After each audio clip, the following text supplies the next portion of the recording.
So you should be seeing it, correct? Yes, sir. All right. Okay, this is the Story County Field Day recap. We put it together, myself and Paul, put our heads together to put together some comments on the field day, what was happening, who was there, what kind of results we got, what kind of score, and what kind of bonus points we got. So a couple of summary slides. We started up at 7 o'clock Saturday morning. This is not our usual Friday morning setup. One thing, we were only putting up 2 dipoles, so it wasn't going to take too long. And also, we didn't want to pay another night's worth of reservation for the shelter when it really wasn't needed. We set up in Erickson Park in Roland. We did set up outside, maximum COVID precautions. And despite we had some sporadic showers when we were setting up, we had no trouble getting everything set up and on the air by start time at 1 o'clock. For antennas, we had 2 80-meter off-center fed dipoles for the 2 stations, so we operated as Class 2A. We also had a VHF station, which didn't count on the 2A designation, and we did have a GOTA station that we tried to operate for a little bit. And about 1 o'clock, the phone station and the station number 2 started making contacts. Initially, we went on 20 meters for phone and 40 meters for the CW digital station. First day on Saturday, band conditions were not the greatest, but we were able to make contacts. We had one lightning scare from Clint. Thought he saw some lightning, so we did shut down for a little bit, but we didn't hear any thunder, so it turned out to be a kind of a false alarm. But for the whole day, weather was great. We had no storms, pleasant operating conditions. We did have one small thunderstorm cell down by Nevada. I guess it did produce some hail when it got to Marshalltown, but it didn't really affect us at all. And Clint thought there was another lightning scare, but that turned out to be the flash on my camera. Second summary, band conditions improved a little bit into the night. And once we got past dark, Paul was racking up the phone contacts on 80. That'll show up pretty good on the summary sheet we've got on rates. We didn't really have any overnight signups, so the stations were secured at about 12:30. We were able to lock all the equipment up in the shed or in the shelter, which is a really nice thing to have available. It's also a very nice shelter, and the site was also very good. And we might consider that sometime in the future. We set up operation again Sunday at 7 a.m. and band conditions continued to be very good up to the last QSO at 1 p.m. The 6-meter band on Sunday was really awesome, unbelievable. Clint made a whole bunch of FT8 contacts, and we found we could load up the dipole on 6 meters just fine. And like I say, conditions were really, really good. A little unusual. You don't usually get 6 meters. 6 meters is kind of sporadic. You don't know if it's going to be good or if it's not going to be good. But on Sunday morning, it was really good. So we started teardown at 1 p.m. and really the site was cleared about 2 p.m. So it didn't take all that long to clear things out since we only had the 2 dipoles. Here's the participants. We had 26 total people that either came on site, helped set up, helped tear down, or operated. Some of the 17, 18, and 19 were the 3 officials that we had that were visiting the site.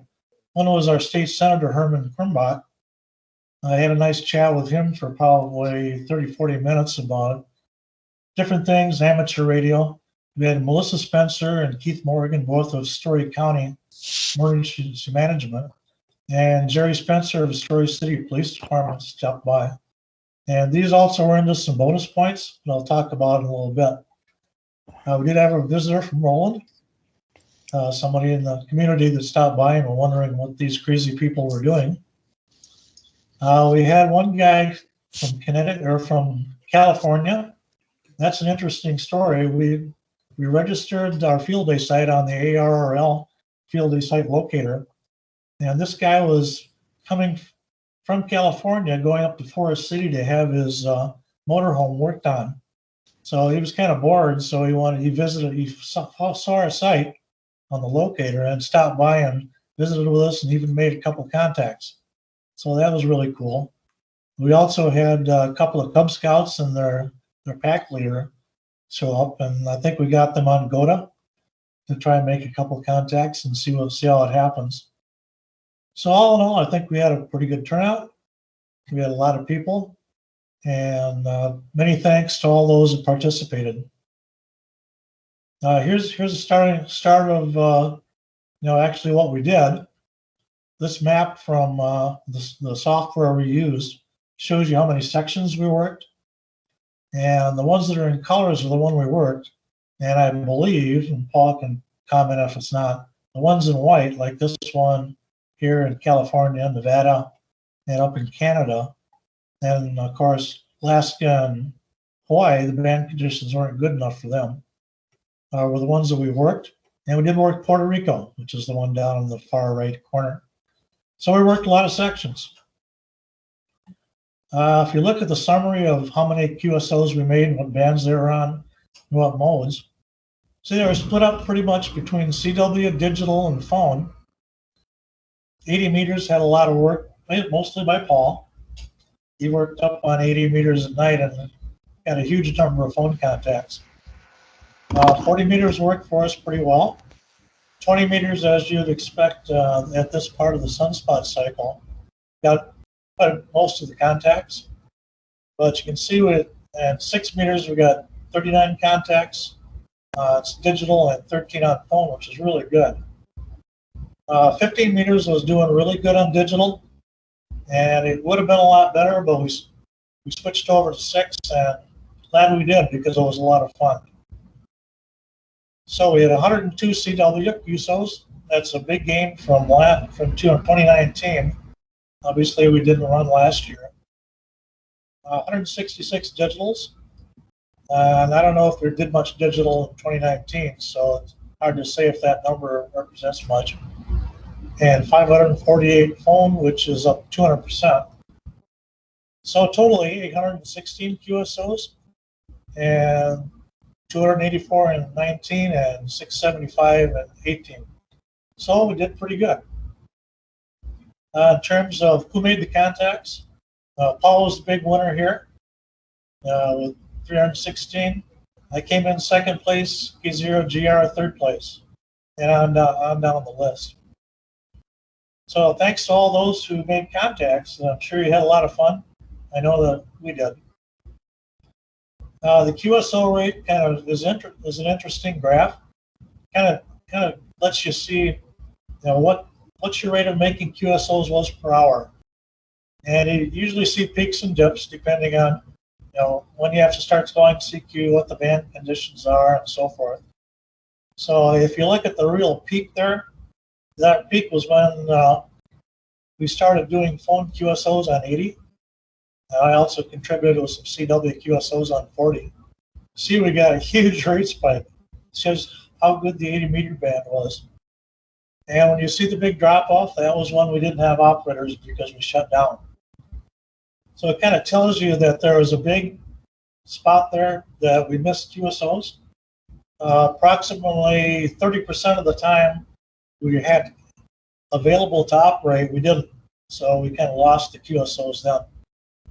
And then if you look back on the far right part, what you're seeing is the effect of the 6 meter band opening on digital, where you're seeing the big rate spikes there. So this is kind of a pretty interesting graph. Total claim score. Okay, CW and digital contacts count twice what the number of contacts is. So that's why you see the CW goes from 102 to 204. Digital likewise. Phone contacts count as 1.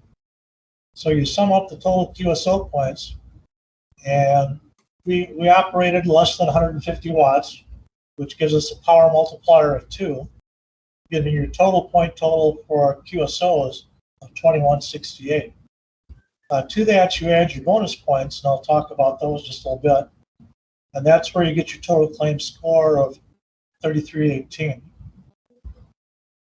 If we look at it year-over-year comparison, what you can see is the left-hand bar in each year is the total number of QSOs, and the right-hand bar would be the claim score, which includes QSOs and bonus points.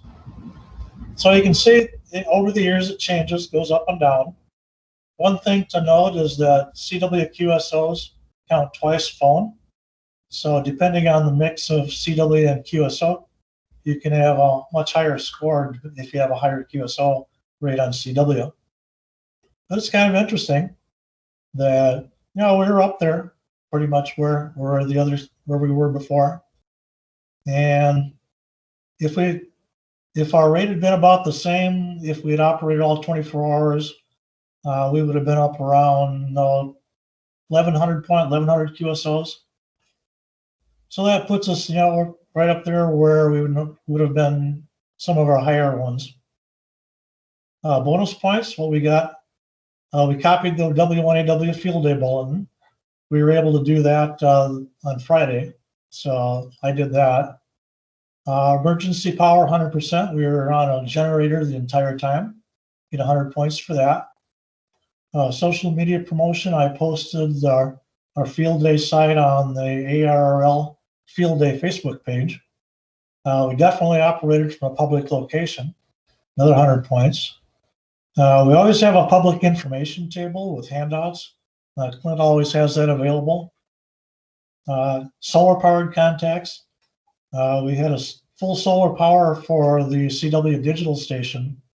And actually, we only had to make 5 contacts, but I think almost all of the CW or all of the digital contacts on 6 meters were for solar power. So it was running just great on solar. We had site visitations by a couple of my elected official, agency representatives. Had an educational activity where Paul demonstrated how to copy ISS single scan TV, slow scan CV pictures. Actually got one going right there on site. And we're going to do a web submission of the score, which gives us another 50. We only missed a couple possible bonus points. One's origination of a message using RF to the section manager at the site. That's not something we can probably do in the past, because I don't think it would be that difficult. Satellite QSO earns you 100% or 100 points. That one would be a little difficult. Satellite operation and field day is kind of hectic, and it's kind of a roll of the dice whether or not you make a queue. If you do at least 20 go to queues, you get 20 points. I don't think we got there, but we tried. Club expenditures. Gas for the generator was $9. 2 days for the roll-in shelter, which I think was well worth it. It was a really good shelter. It's $50. We did purchase COVID supplies for people there. Insect repellents and insect foggers for $79.93. Grand total $138.93. The COVID supplies probably won't be able to be last, so we decided we're going to donate those to Friendship Arc in the Story County Amateur Radio Club's name. The repellents and insect foggers go in the club supplies, and we'll be able to use them in the future. Final thoughts. Really thanks to all those that helped. It was a great field day. It was a lot of fun. And hopefully next year we'll be back in the NCOM trailer, and we'll have a few more options in terms of sites. So if you want to have any questions or comments, I'll be glad to try and answer them. And like Paul said, we'll have our feedback discussion next. All right, any discussion at this point for Mike? I just wondered how the bands were. Saturday, they were okay. I wouldn't call them great. Saturday night, they were awesome on 80 meters. Sunday, they were really good. 50 meters was just totally hopping. I I made 60 50-meter FT8 contacts. If I had kept on there, I probably could have doubled that easily. And like I said, 6 meters was just hopping as well. So Sunday was good. Ted, your hand's up. Go ahead. Just wondering who I need to talk to about getting those receipts so I can reimburse them. I have the receipts. I'll get them from you. All right. Thank you. Awesome. Mike, if you'll stop sharing, I'm going to go ahead and share my screen here real quick.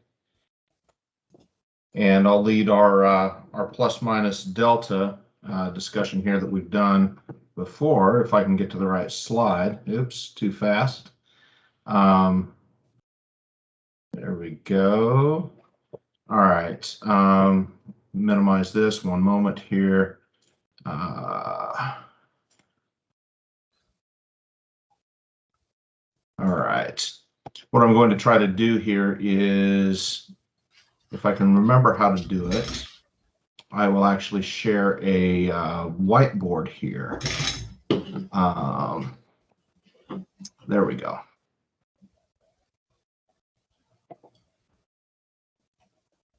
All right, hopefully that's going to come through here in just a moment once the whiteboard fully loads. What I want to do is to talk through what we've done in the past, which is an exercise that I call plus minus delta. So plus are things that worked well that we should absolutely do again next time. Minus are things that we should never ever do again. And the delta are things that worked but could be better, or things that we should do different for next time. So with this, it'll be an open discussion, and just appreciate everybody's participation here with that. So we'll start out here. So let's start out with the pluses. Who would like to start us out with some pluses? Mike, go ahead. There, got unmuted. I think digital was a big success, and I think we ought to keep that in mind in terms of putting that in our station repertoire. All right. Other pluses.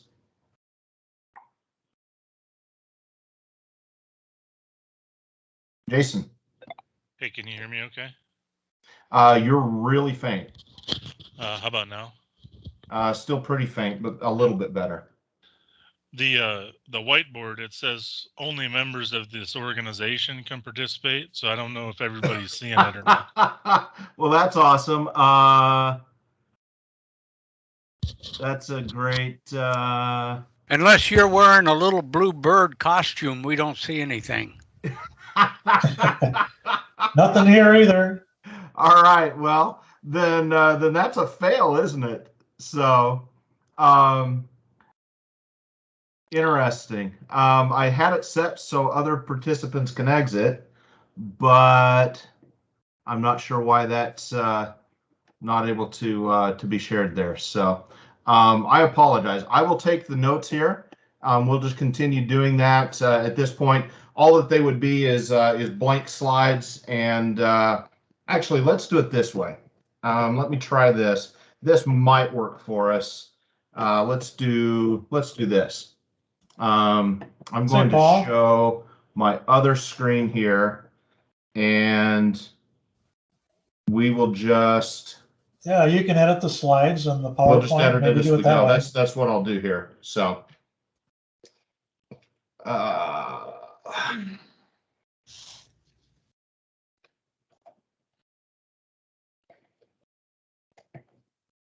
All right, so digital.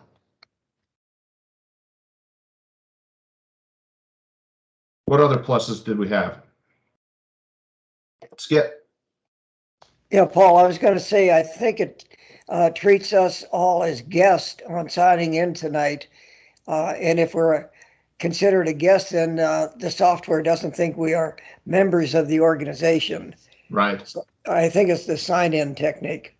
No, that would make sense. So I'll have to research that a little bit more. I've got a tablet here that I can use to write on, but it obviously doesn't do well if it's not visible. So I appreciate the feedback on that as we were going.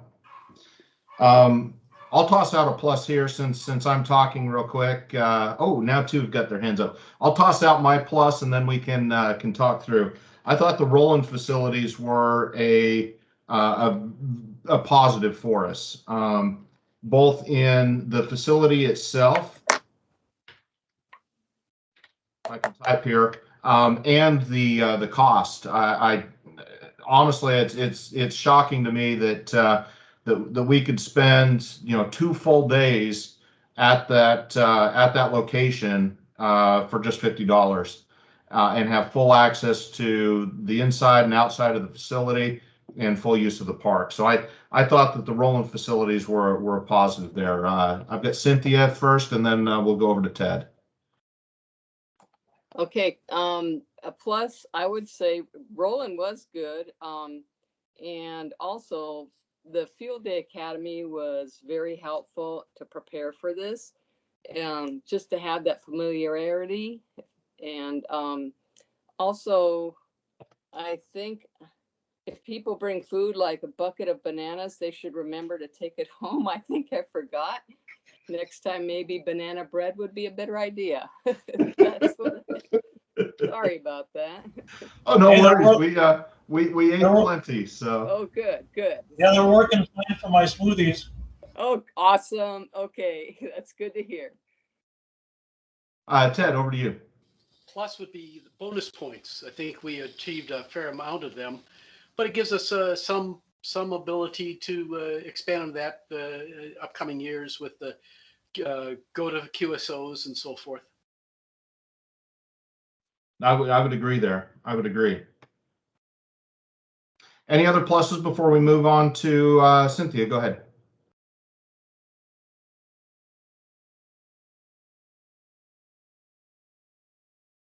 You might still be muted, Cynthia.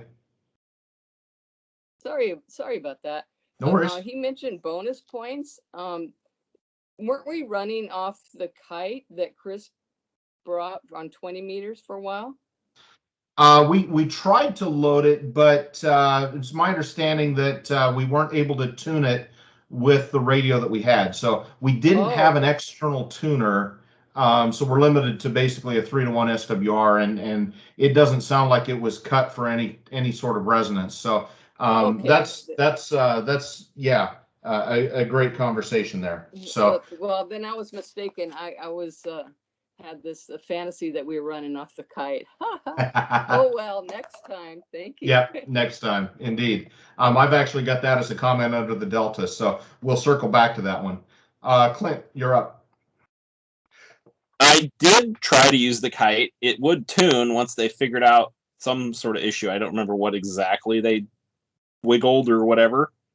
But so the kite was highly successful. The antenna attached to it was not. And so that's kind of was what my comment was I think we should try the kite again. Right. Yeah, I think the kite thing was they had the wrong length of wire for what they were trying to do. Mm-hmm. Right. Yeah. And the other positive would be the off-center fed dipoles are pretty simple to put up and multiple bands. So I think those were a good choice.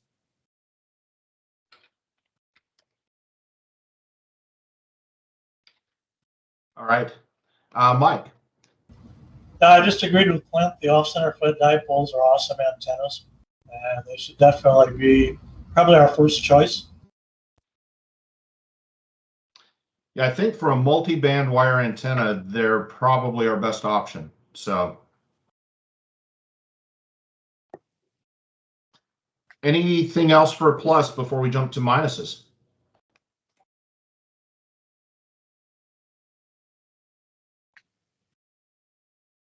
Oops. Hearing nothing, we'll take a look at minuses. Things that we should never ever do again.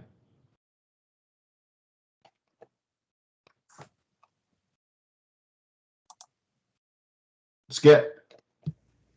Well, we probably could set up successfully if we started at 9 a.m. and not 7 a.m. Okay.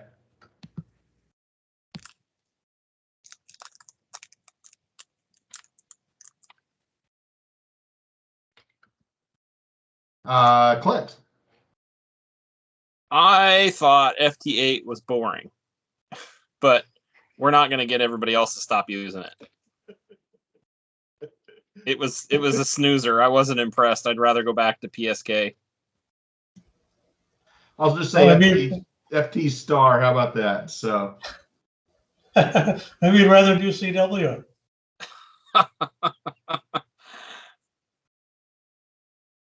Skip, over to you.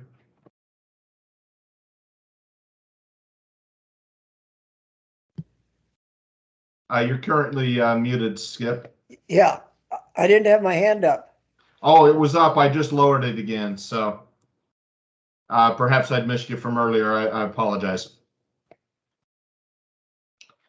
All right. Anything else for the negatives before I jump over to the deltas? Deltas, I think, where we're going to have the most discussion. So anyone care to jump in with some deltas? These are things that we should continue or change, continue but consider changing next year, or that we did this year that we should do differently next time. Ted. This isn't germane to deltas, but it kind of goes back. Did anyone stay overnight at the park? I mean, it sounded like a great facility. Did anyone take advantage of the ability to put up a hammock or a tent or anything like that? Or did we have that option? I don't know that that would be a formal option, Ted. So no one spent the night. Mike and I left, what was it? A little after midnight. I think we shut down almost at midnight. I think we were both absolutely hammered. 80 was working well, but it was it was a lot of work. And then we tore everything down, hauled it inside the building, which was a positive. We were able to lock the facility overnight and leave everything really just on tables, which made setup the next morning pretty easy. Mike and I were back up there at 6:30, and we were back on the air by 7. So that part worked pretty well as well. Cynthia? Well, I guess this isn't really a continue. We had our banner, and I just thought, as we get more people coming, maybe it would be neat to have signage for like the bands, which tables, like this is a 20-meter table, or this is a, FT8 or whatever. I don't know if it makes a difference or not, but yeah, I don't know. You're talking for station signage of how it's set up? Yeah, so just be a little more visible. I don't know. Yeah, no, that is something that we have done in the past, but basically said this is the phone station and this is what we do, kind of thing, with a little placard that would go up there. So okay, good feedback. Let me toss out a couple of things that I've got as deltas, and feel free to raise your hand as well if you've got additional feedback. We didn't maximize, I think, on either 15 meters or 10 meters. Now, they weren't always open necessarily, but we made no phone contacts on 15 and obviously nothing on 10.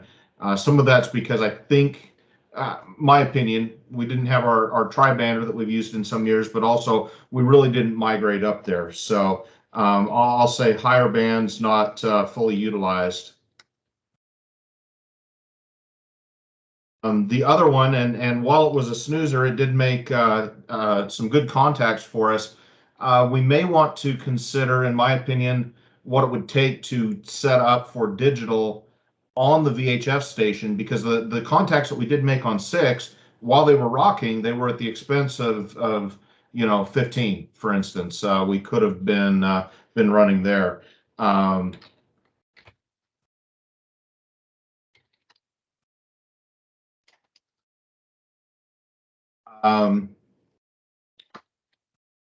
It's always a discussion that we've had, pros and cons and back and forth, and that is our overnight coverage. I'll just put that on there as just a question mark, because that's something that is challenging for us, staffing for it and ensuring that we've got folks with accountability for the equipment. If somebody suddenly gets tired at 4 o'clock in the morning and decides to pack it in, but they're scheduled till 6, which we've had happen in the past, the entire building could be left unsecured. We had that happen at the Red Cross at least one year that I personally experienced. Clint.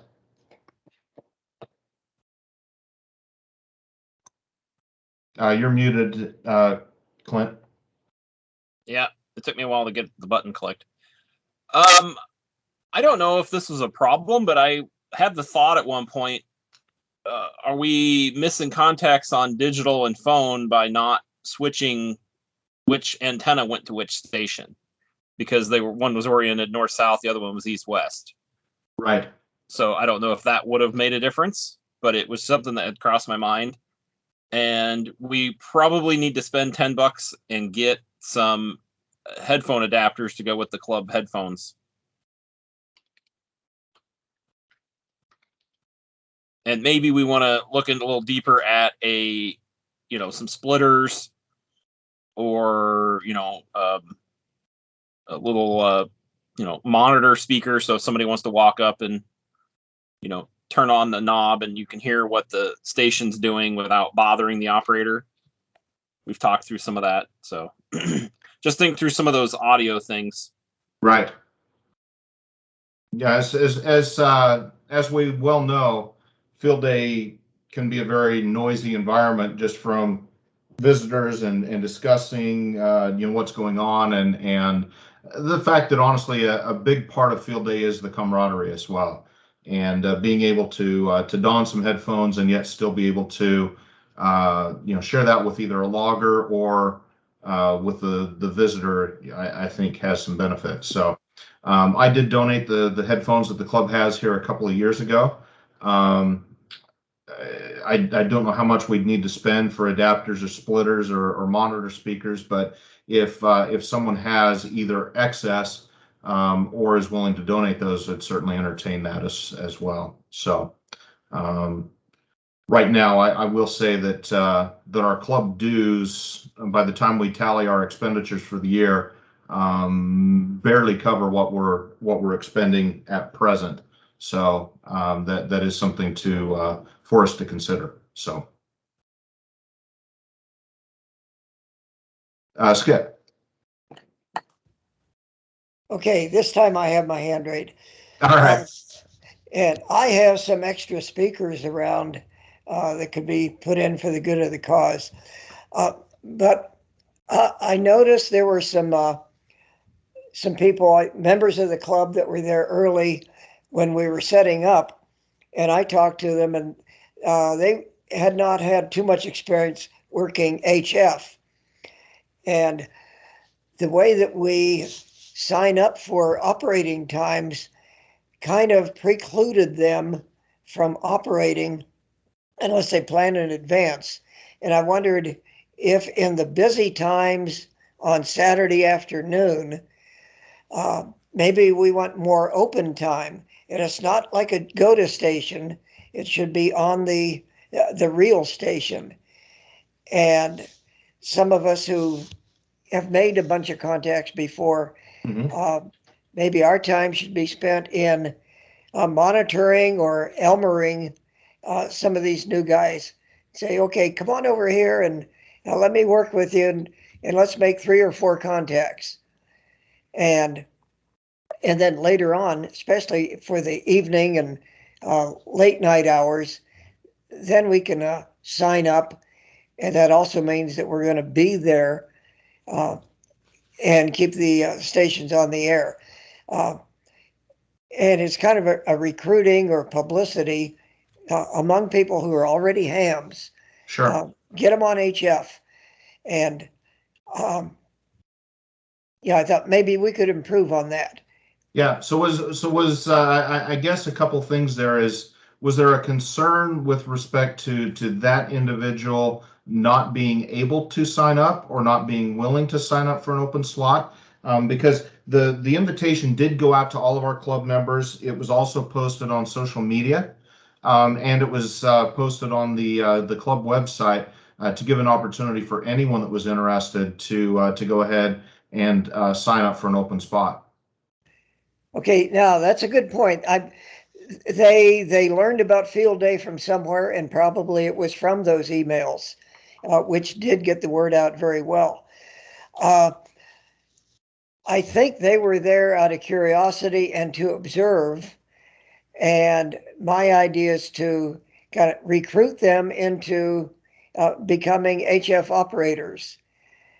Sure. And even though when they came out there Saturday, they probably didn't come out with the idea of getting on the air. I see. But that would be my idea. Let's get them on the air. And I don't need to make more contacts. Well, and I will say to that point, Skip, we did have what I termed an unofficial GOTA station over there on the last picnic table with its own dedicated antenna.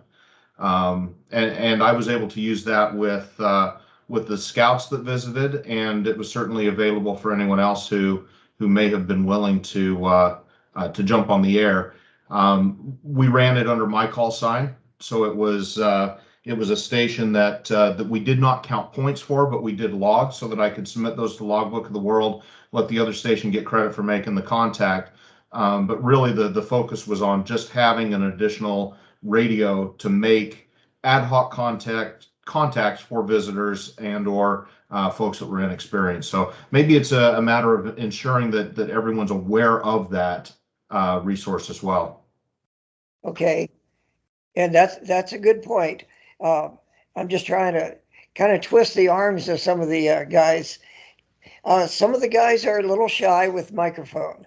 Well, and it takes experience. Throwing somebody in, into the melee that is field day is certainly a challenge. So, Greg, you've had your hand up for a while here.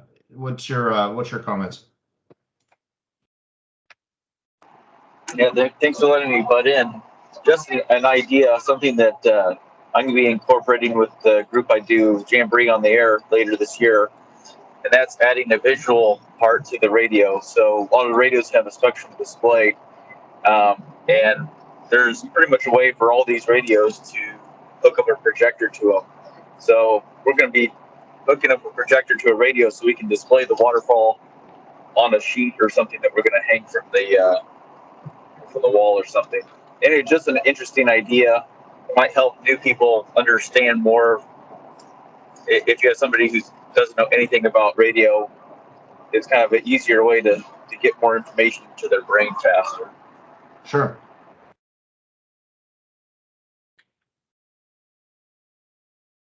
Good feedback. Thanks, Greg. Clint, you're up next. So related to the new operators, I think the GOTA station was the answer. And traditionally, we have promoted that a little harder than we did this year, partially because of COVID. We didn't want to have a formal GOTA coach. That usually requires some pretty tight quarters. And so that was just something we consciously left off. So I think any other year it would have been, hey, do you want to try the radio? And it's simply, we just failed to point out that there was a GOTA and sort of push those people that way. But the fact that we didn't also assign a GOTA coach might have been part of the issue that we would have had. But I think if we, we had, it was 2 weeks before the event, and I don't think anybody had signed up for any stations yet. So there was plenty of opportunity to sign up. And I think if we, take and make people work overnight, I think we're going to lose operators. They're just going to go set up somewhere else if we, don't have options to operate during the day. Good feedback. Thanks, Clint. Mike. Yeah, just again, comment on what Skip was talking about. I had a couple people who were kind of interested in what was happening on the digital station. But I think both digital and CW suffer a little bit from intimidation factor. Mm-hmm. If you really haven't done it before, you're really not sure what to do, even if we hold your hands doing it. So in getting some of these people that haven't signed up, I think we're better off with just phone.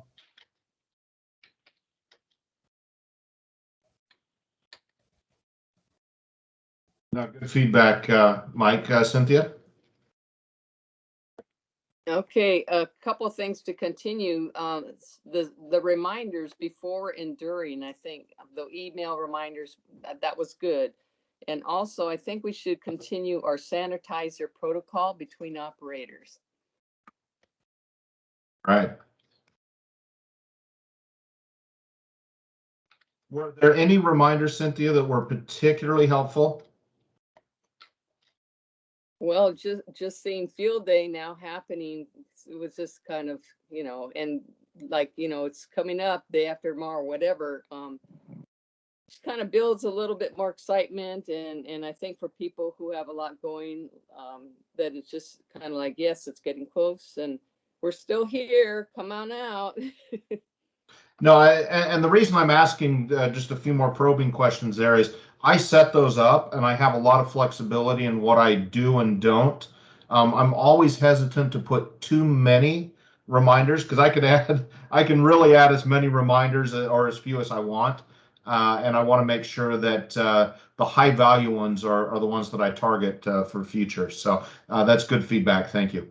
Mm-hmm. Any other deltas?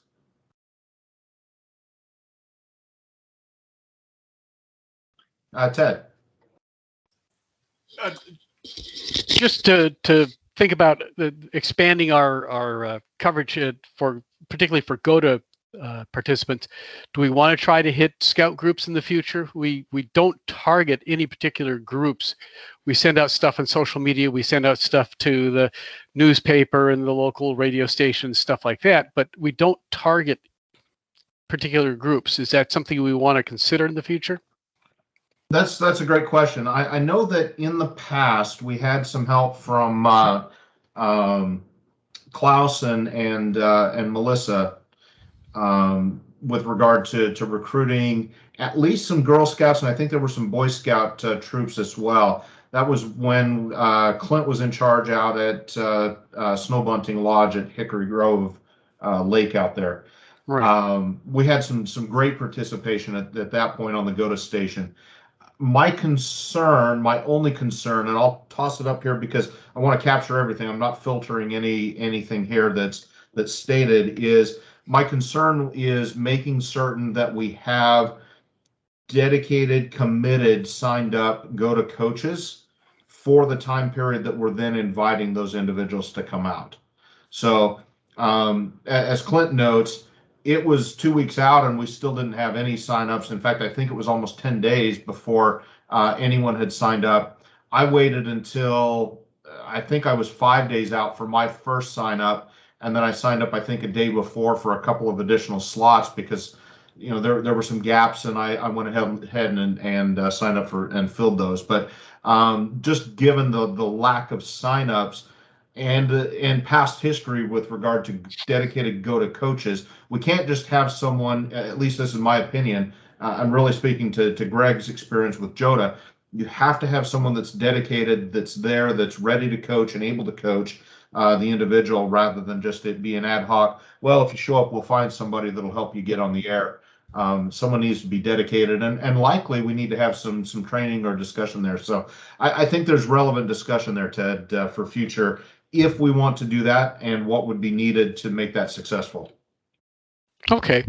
I think that would be something that we ought to pick up next spring again then to see if we think that's something that we think would be good for the club to do recruiting, to help scouts, maybe establish relationships for merit badge counselors and all sorts of different things that can fall out of that.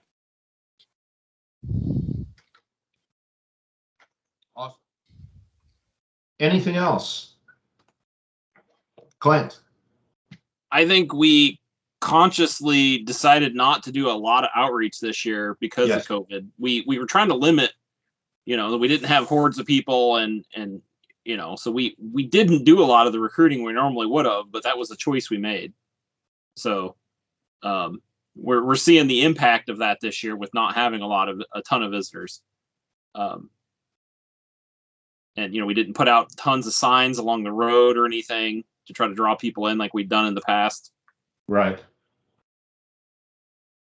No, I will say too that the one Cub Scout troop pack that get my terminology right here, the one Cub Scout pack that did participate was a pack that Clint and I had participated with a presentation on in probably February of 2020. It was before the pandemic was really in swing.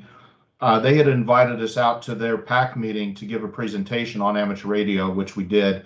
We demonstrated, we got made some on-air contacts, one with Australia real quick.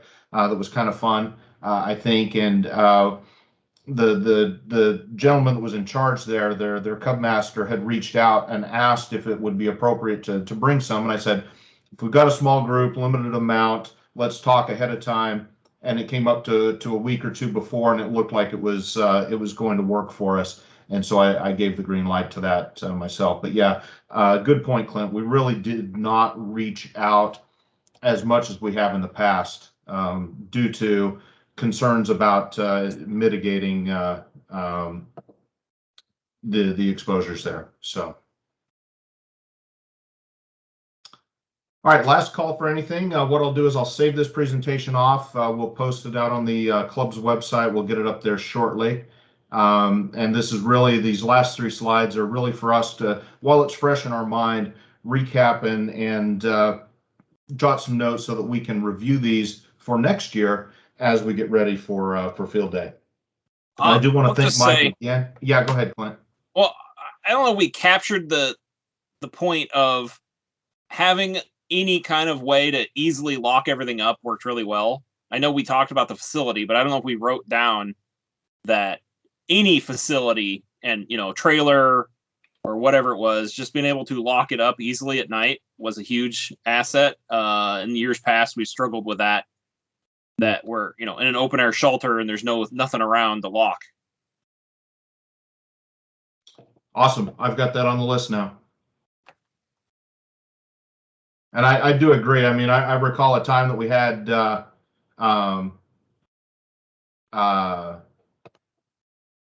Matt, now Steven. Name escapes me, AI1P. That's Steven, there we go.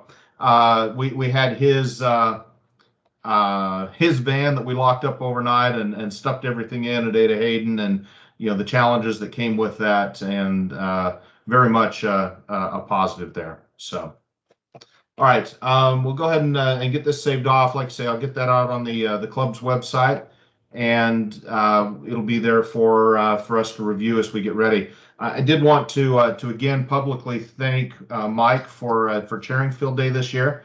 He gets to do it two years in a row, effectively here. But I do want to thank him. I did give Mike, not everyone got to see it, but I did give Mike personally a pen and pencil set engraved with his name and call sign, and the Club Field Day information at the top. That was a gift from me to Mike as a thank you, because it kept me from being the Field Day chair. And on that vein, if anyone has an interest in being part of that for next year, consider it. As I think Mike can attest, many hands make light work, and there's a lot of folks here that within the club are willing to step in and help, whether that's volunteer of equipment or anything else, and more than willing to do so. While there is work, certainly, we tried to make certain that one person doesn't shoulder it all. So thank you, Mike, and thanks to everyone who pitched in loans of equipment, who set up, who helped tear down, and helped make Field Day overall a success.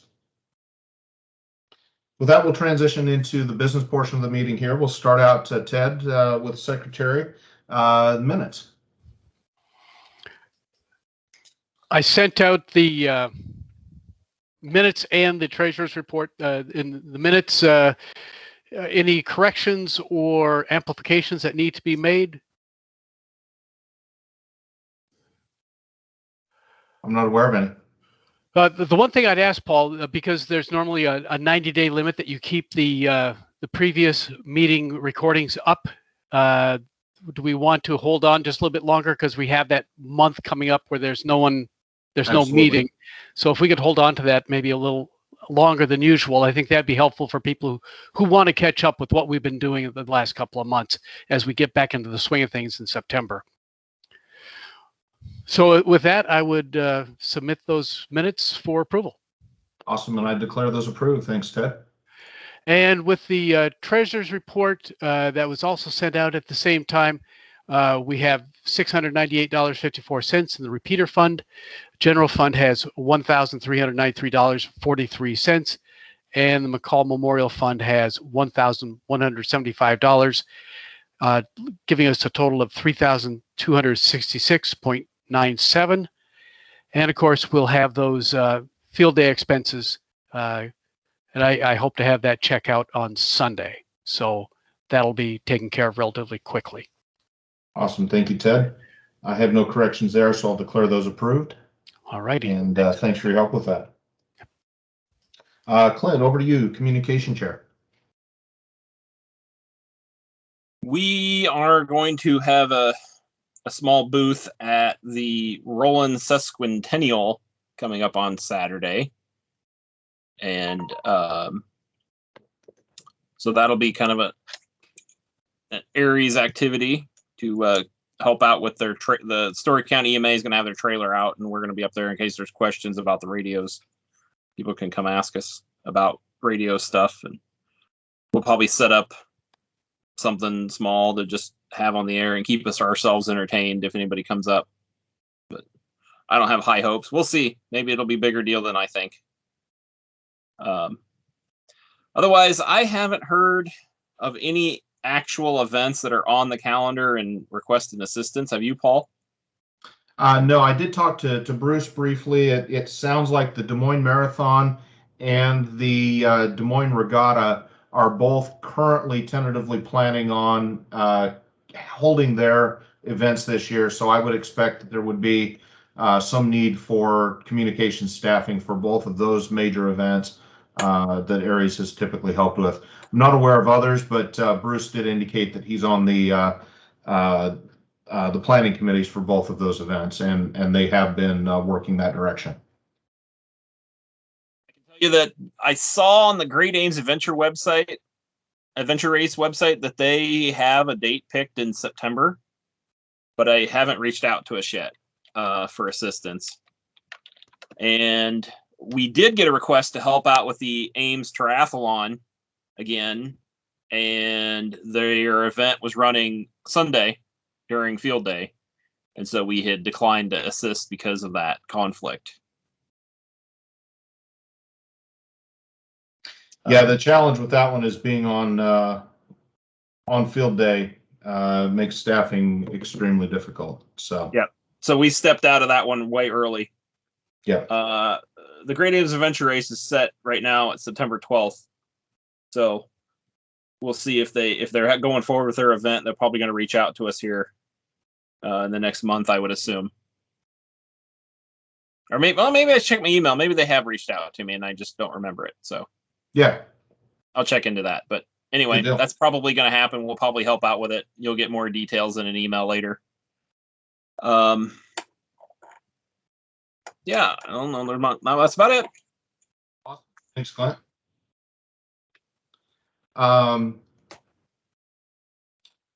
Let's see. Jason, would you like to take the lead? I saw Jesse on briefly, but it looks like he may not be on from SCARC liaison perspective. Can you hear me okay?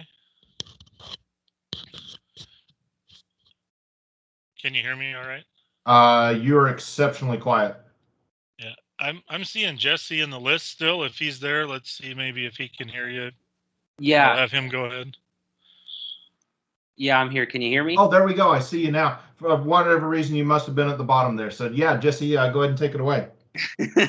Well, I joined at first, but my computer was being weird for some reason, and then it had to do updates, and well, you can imagine all that. So we know all about updates. Mike had some stressful moments while his computer continued to update. So go ahead, Jesse. Yeah, so I don't really have much other than I guess 3 things. I know we finally got news on our antenna situation regarding Zafrano. We have a meeting with FP&M on July 6th, and that's all concerning that whole situation. So I guess we'll see what ends up happening there. But as well, we're planning to sell some rigs. So if there are any members interested, I'll probably put out a list here maybe in the coming months. And we'll use that probably to raise funds for our tower project that we have ongoing. And I guess the last thing that I have here is we'll have meetings that will resume in person again, since, well, the university, they've basically given all steward organizations the green light to meet again. So I'll probably end up emailing someone for a room reservation this month or this upcoming next month. So yeah, that's really all I have.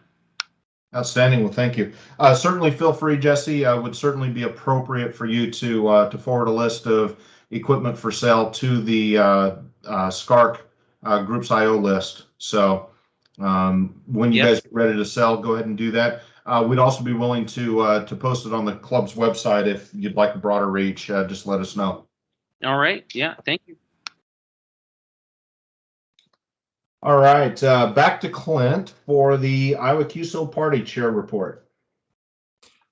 Well, to repeat, I did come up with the email from April when they asked about us helping with the Great Ames Adventure Race. So it's been long enough ago I even forgot.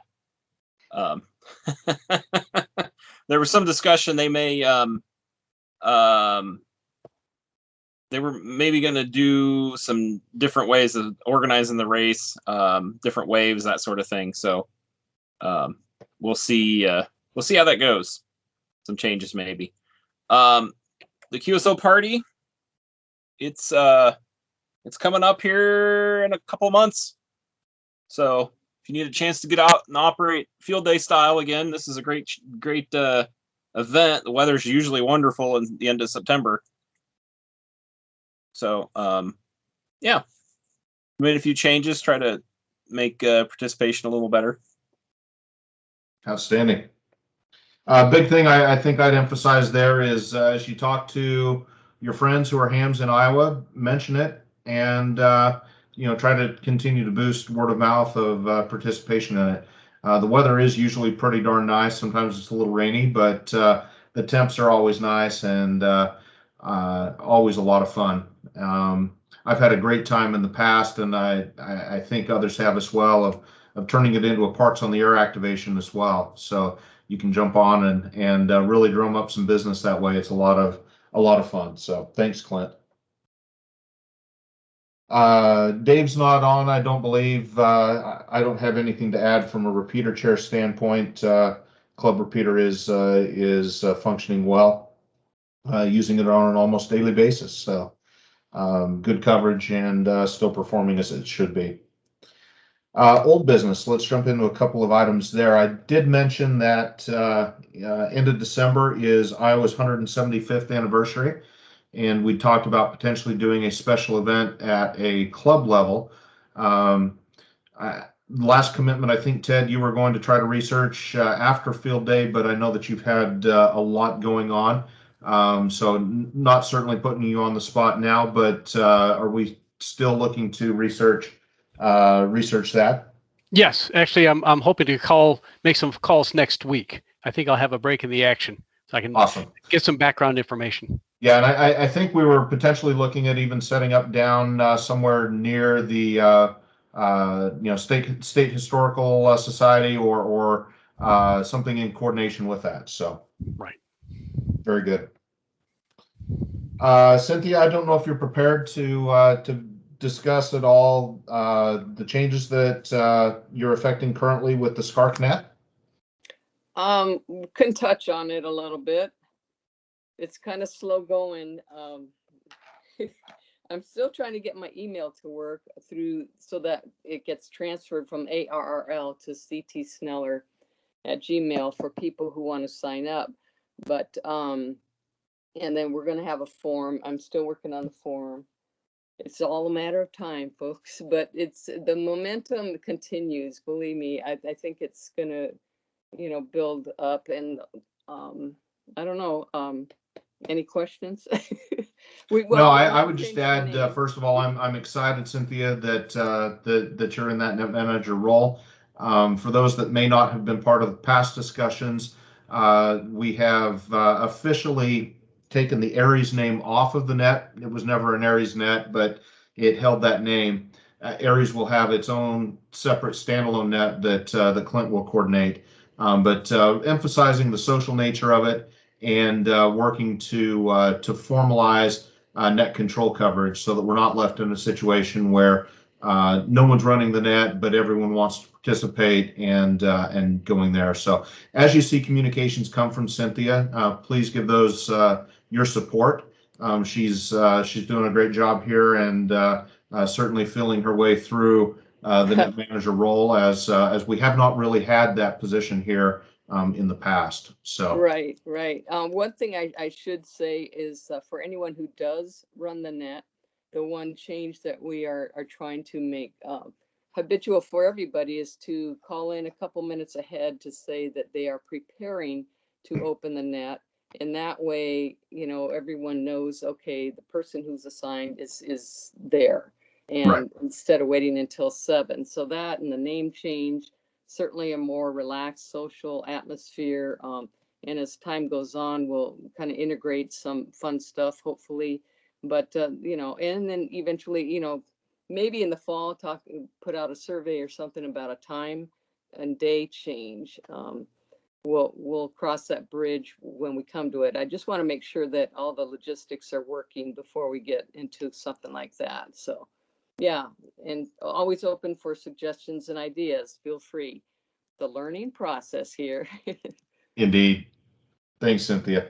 Uh-huh. All right, I don't have anything else as far as old business. Is there anything I've missed before we move to new business? All right, on new business, I've got 3 items to cover. The first one is really no discussion necessary on it, but we do have a fox hunt scheduled for the 11th of July. Melissa Neeson, KI0A, had to remember her call sign there for a moment, will be hiding. She was first to find last time and will be hiding this time.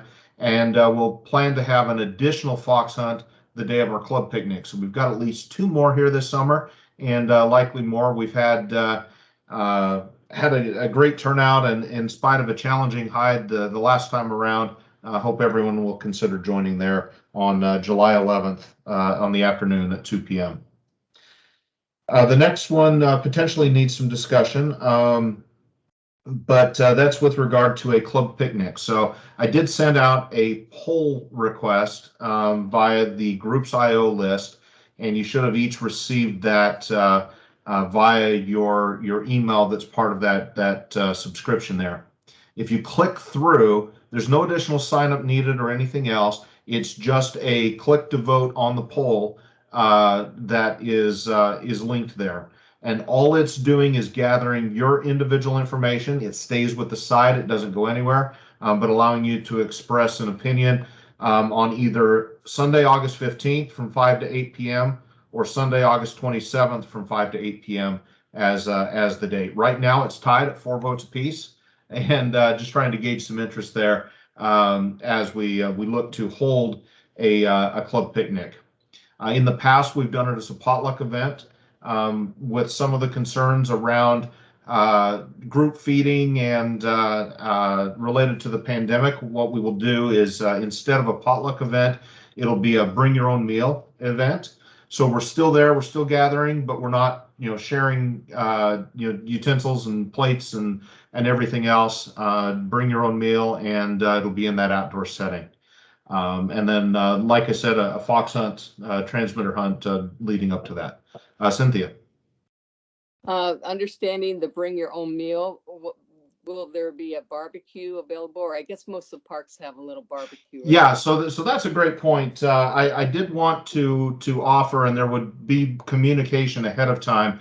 The location that we've held it in the past does have a stand-up barbecue grill. So if you wanted to cook some meat or other foodstuffs there, that would certainly be an option.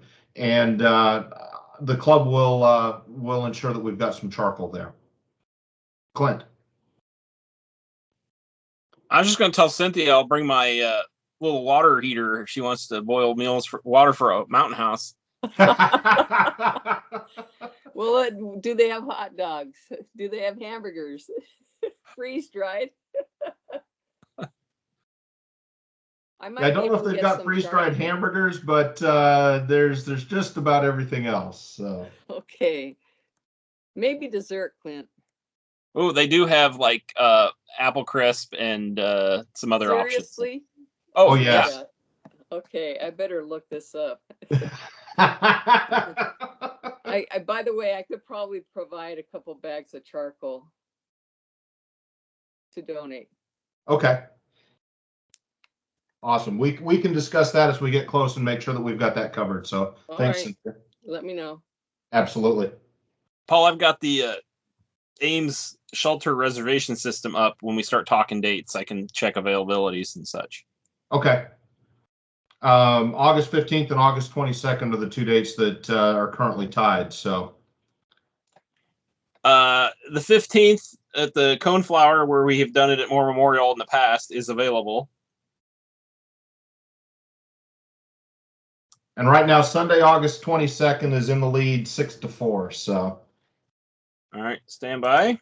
And I should say too, the other option there is I would not attend either date, and no one has voted for that. So I'm going to take that as a consensus that there is interest in a picnic, and we'll proceed with scheduling. So I don't know that we'll decide yet tonight, but Clint's findings here will certainly guide us. They are both available. And the big shelter's available. If we were worried about spacing out a little more, we could grab the giant building for the same price. Yeah, there's no cost differential. So yeah, that might be something to consider this time around, is to use the big shelter. Yeah. It's more open. It's open on all 4 sides, but still plenty of shelter if it's inclement. So you came to a birthday party in that was inclement. Yes, I did. It was darn cold.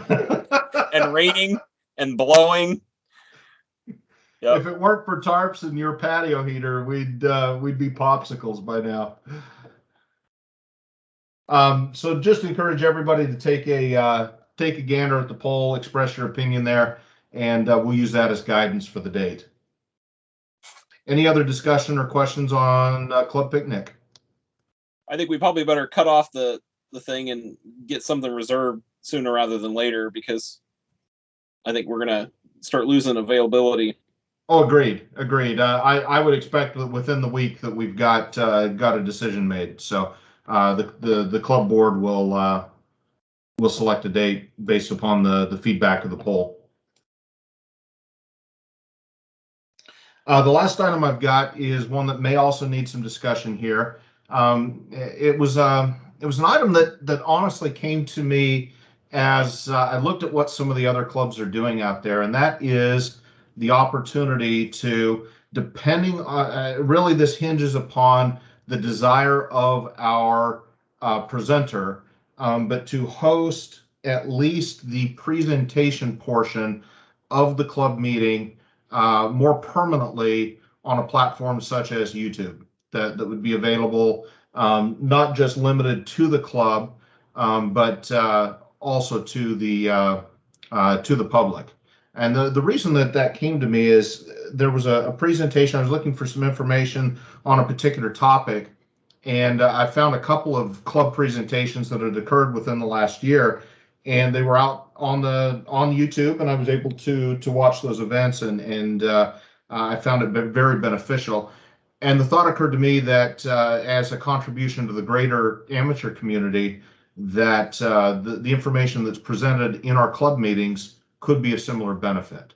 My proposal would be that we individually approach each presenter and ask them for their okay to then host that video on YouTube. It would initially be private for the entire club meeting, still posted through my Google Drive, and then I'd edit down to just the portion that's applicable trim off the business portion of the meeting, and then host just the presentation on the on YouTube there to make that available.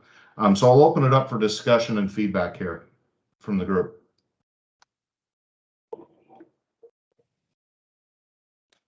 I was looking for a FT8 information the other day, and I knew that somebody had given a presentation for the club. So that was one of those things that I could have easily went and found that old video and rewatched it. Cynthia? Yes. Is there anything involved in the way of contract or waivers, for that kind of thing to when you go on YouTube that they should sign and say, yeah, go ahead, you can make this public? Yeah, I think what I would do, I feel pretty comfortable that an email acknowledgement from that individual, that it's acceptable to then post their presentation in that forum, would cover us in that. So okay, because also considering not only personal confidentiality, but copyright rules and stuff like that for something that somebody is absolutely, technically, yeah. Just curious. Yeah, absolutely. And we would certainly not, claim copyright to that. It's simply a recording of the presentation from that individual, and we would make that clear. They're not waiving any copyright or anything if they're concerned about that. We're simply hosting that information with them as the presenter. We're not claiming the material as our own. Could be good for them.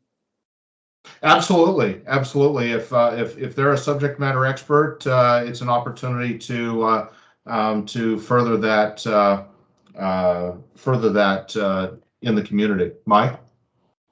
Yeah, just thinking a couple of the presentations I've done, I've usually highlighted PowerPoint presentations that are available on the web, and credited that person. So as long as that's okay. Because typically you don't want to reinvent the wheel if you have to, and there's a lot of good subject matter that's already out there. No, absolutely, and I know that in my cases, if I've largely sourced from another presentation, I've generally reached out to that individual and sought their approval for that. So again, we're putting the onus on the presenter, but I do think there's that we're covered in that regard. Clint? I was going to say, I have to do a better job of plagiarizing. Make sure that you cite your sources. Yeah. Fair enough. Any other discussion? I don't know that we need a decision now. I think what we'll do is as we roll into our new year, I'll work with Jason that the discussion of YouTube hosting is a topic of conversation, and that I also work back with the presentations that I do have currently still available for club use, that I reach out to those individuals and see who may be interested in that as well. So you envision creating a club YouTube account? Yeah, I think that's really what I would do is create, just as we have a SCARC Facebook account. We would create a SCARC YouTube account there as well. So.